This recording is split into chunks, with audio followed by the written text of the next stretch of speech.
Good afternoon and welcome back to our viewership on Facebook Live for this City Council Candidate Forum for District 6. I'm very pleased to have with me here Ms. Melissa Cabello-Havrda, the District 6 candidate in the runoff election, who is in a runoff with Mr. Greg Brockhouse, who is not with us today. He has submitted a statement that I will read shortly. But first, by way of introduction, my name is Juan Antonio Flores. I am chairman of the San Antonio Chamber's Legislative Committee for 2017, and I'm very pleased and honored to be moderating these candidate forums.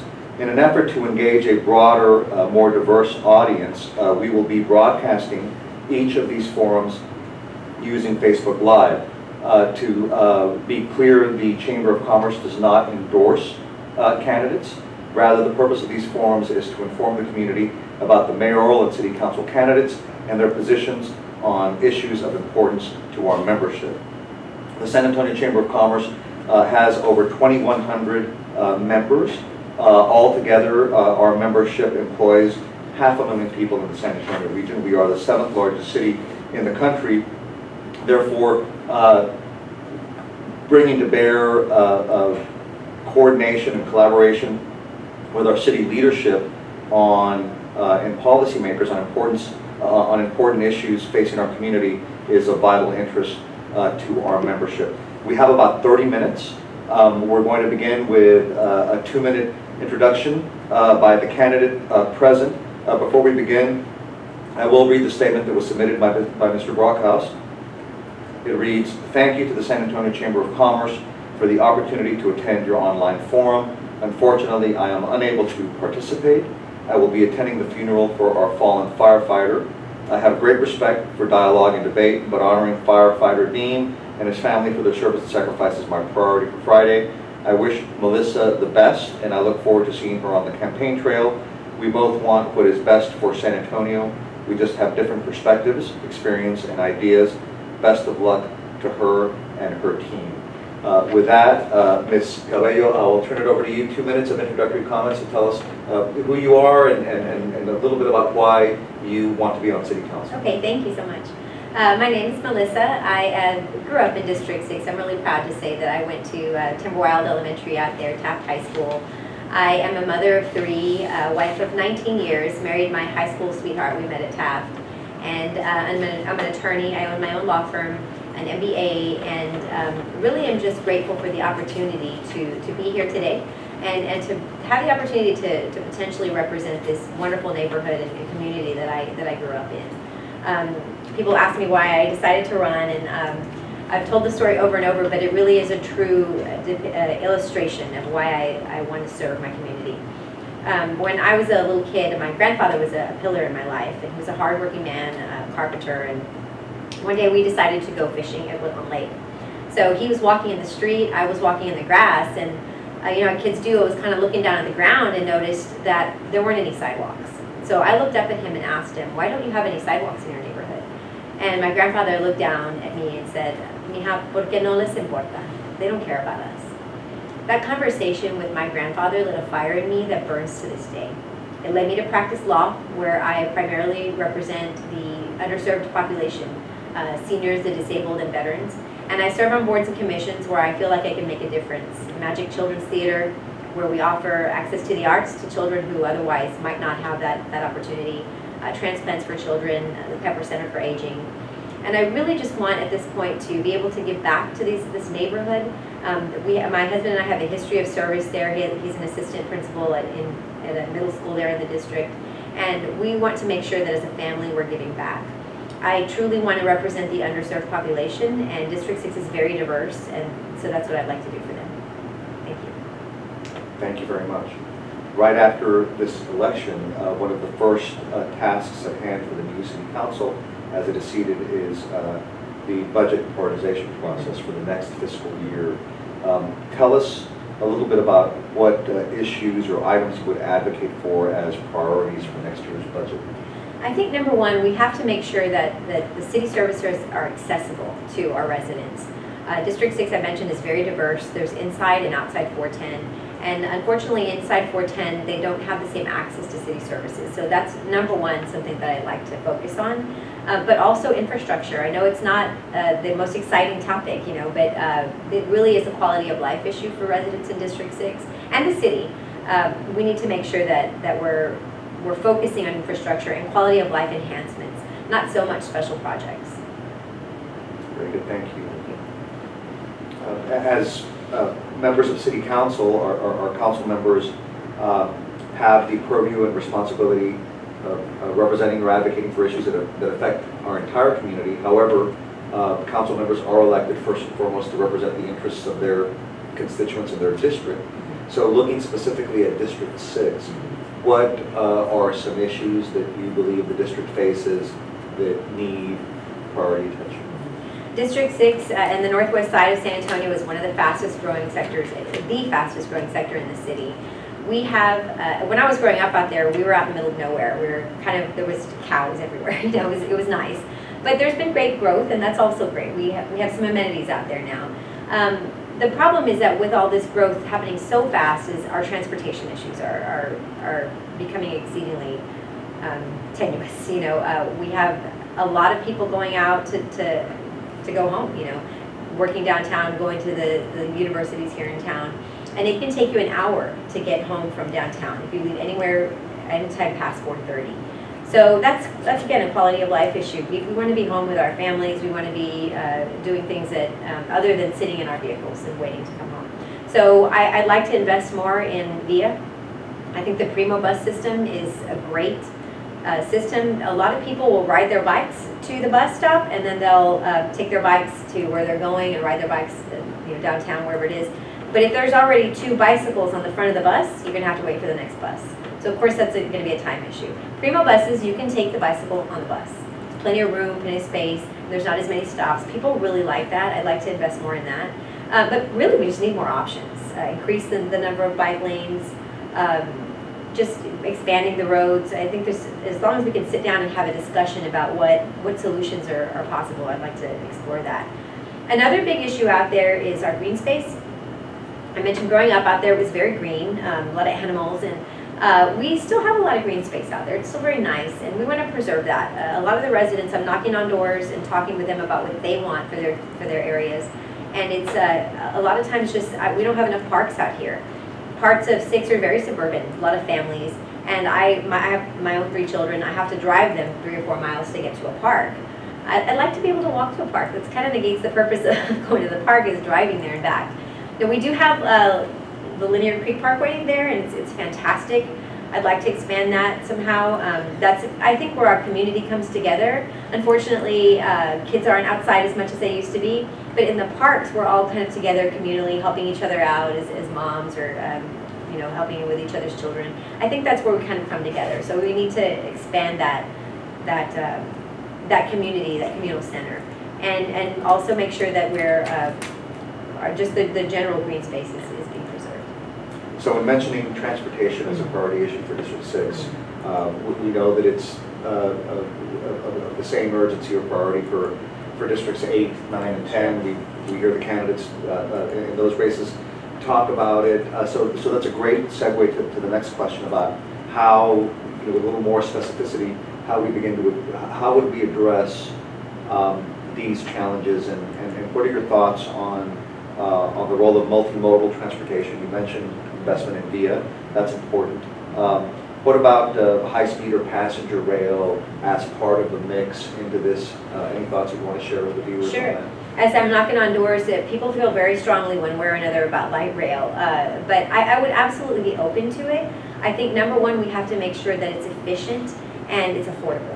A lot of the residents in 6 who are using the bus, they like the idea of not taking 2 hours to get somewhere. They want to get there quickly, but they also want to be able to afford it. I mean, that's I think key in a light rail situation. I'd love to have some kind of pilot program out in 6, going downtown, going to the universities, and see if we can start it there. I'll make my bid now. We should start it in 6 if the voters decide that we should do it, because we have to go before the voters for a light rail.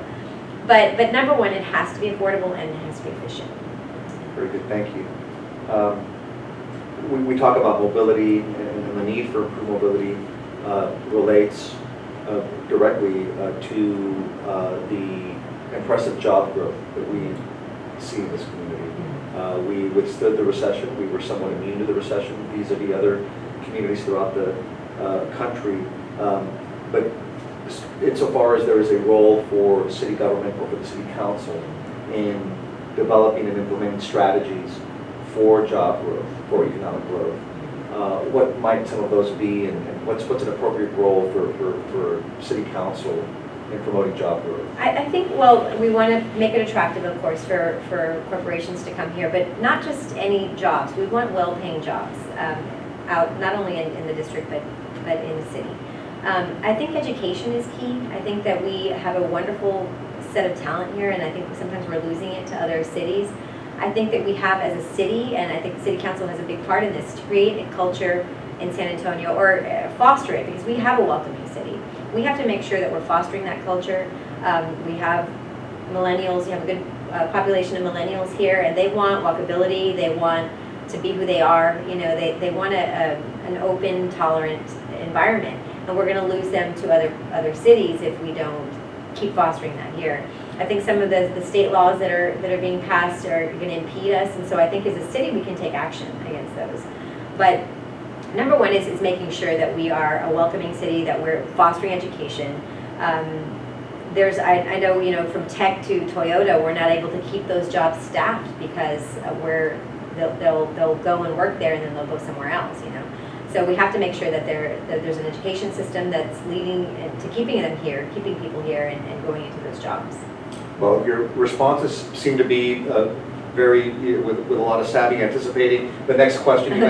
You mentioned millennials, yes. So the next question has to do with how we as a city, compete for to attract and keep this coveted demographic now. Right. Right. Cities are looking to be a place that is attractive to millennials, and I know you've already mentioned a few of the key elements, but you know, given that it's the next question on my list here, again, recap for us. Mm-hmm. You know, for the viewers, what are the key elements in terms of amenities and strategies mm-hmm. to be an attractive place for millennials?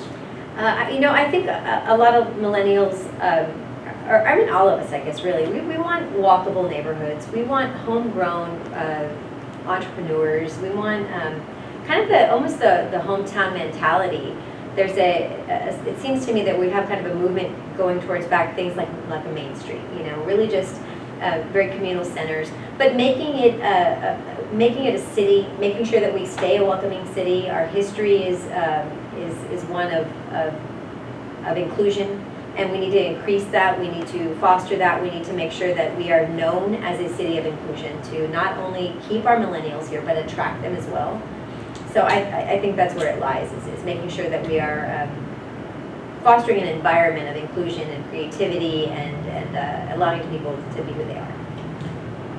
So this bond program that the voters just approved, $850 million total, $20 million of which is for a pilot program for affordable housing.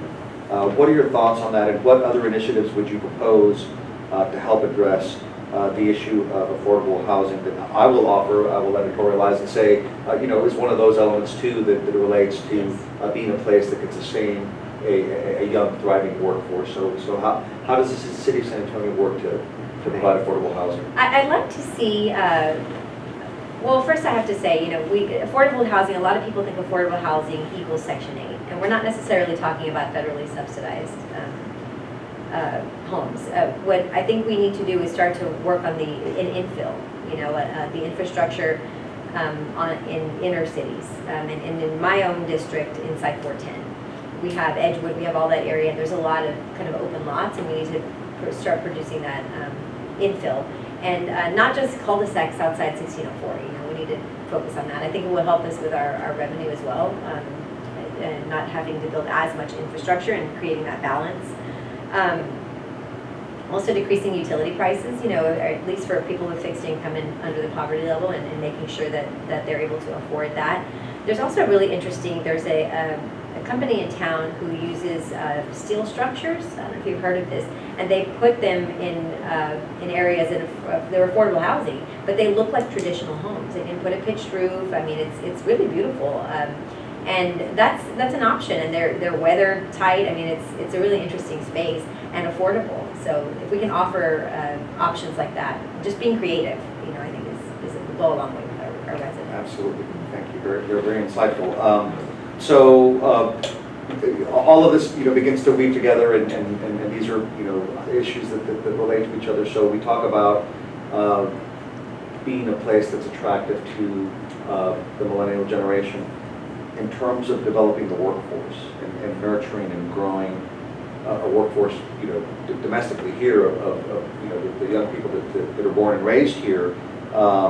We need this for our economy here, and in order to be competitive on a global scale. Many people argue that early childhood education is critical to the development of this workforce. Beyond what we already have in place with pre-K for SA, what other strategies do you see as critical to improving early childhood and how that relates to eventually to workforce development as kids get older? I'm a strong proponent of pre-K for SA. I think we could, as much as we can expand it, we should. And the research is out there that it's something that makes a difference in people's lives, in children's lives, and as they grow older. I see though, so I mentioned earlier, my husband's an assistant principal at a middle school there, and it's in a part of town that has seen better days, I'll say. And these children at 11 and 12 years old are dealing with very grown-up problems. They're dealing with drugs, homelessness, their parents are absent. I think that as much as we can come together as a community to help the children that in crisis, that's what we need to do. I'd like to see kind of a community center there in the area, not just where they can go play basketball, but where they can get help with their homework, sometimes a meal, and have mentoring. I think that's one thing as business leaders or community leaders that we can do is mentor these children to keep them in school, to keep them not only in school but doing well and kind of helping them along in their lives. We have a wonderful university system here. We have plenty of opportunities for children to attend. I think we need to, of course, continue that. I'd also like to see, in the district, there's a West Side Education Training Center, and we call it the WETC. And I'd like to see that expand to be another kind of a community college out there. We have Northwest Vista, and it's kind of a 1604 campus, and so something a little more inside District 6, which is inside 410, which is the WETC.